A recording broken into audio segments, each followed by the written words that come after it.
નળ સરોવરના નાના પક્ષી કલ્લુની વાર્તા।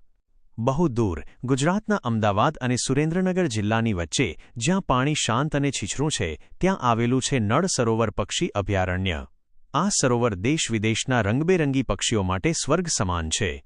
આ સરોવરના એક નાના ટાપુ પર કાદવ અને લીલી વનસ્પતિની વચ્ચે કલ્લુ નામનું એક નાનકડું પક્ષી રહેતું હતું। કલ્લુ એક સામાન્ય નાનો જળચર પક્ષી હતો, કદાચ કોઈ નાની જળકૂકડી કે ઢોંક સ્ટિલ્ટ। તેના પીંછા ભલે ફ્લેમિંગો કે પેલિકન જેવા ભપકાદાર નહોતા, પણ તેની આંખોમાં નળ સરોવરનો આખો વિસ્તાર સમાયેલો હતો। કલ્લુનું કામ ખૂબ સરળ હતું। સવાર પડે અને તે ચપળતાથી છીછરા પાણીમાં ખોરાક શોધે। તે ક્યારેય ઉતાવળ ન કરતો। ઋતુ પરિવર્તન। જ્યારે શિયાળો આવતો ત્યારે નળ સરોવરનું રૂપ પલટાઈ જતું।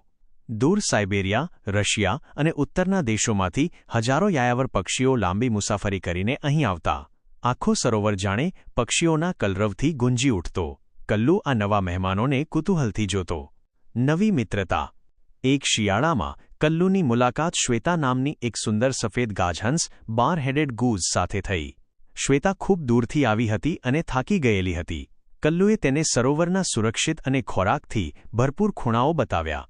કલ્લુ ભલે નાનો હતો, પણ તે સરોવરના દરેક ખૂણાથી વાકેફ હતો। શ્વેતાને નવાઈ લાગી કે કલ્લુ આટલો નાનો હોવા છતાં આટલો બહાદુર અને મદદગાર કેમ છે। કલ્લુએ હસીને કહ્યું, અમે અહીંના કાયમી રહેવાસી છીએ। આ સરોવર અમારું ઘર છે અને અમારા ઘરે આવનાર દરેક મહેમાનનું સ્વાગત કરવું એ અમારી ફરજ છે। તમે ભલે ઊંચે ઉડો છો, પણ આ શાંત પાણીની નીચે શું છે તે અમે જાણીએ છીએ। શ્વેતા અને કલ્લુએ આખો શિયાળો સાથે વિતાવ્યો।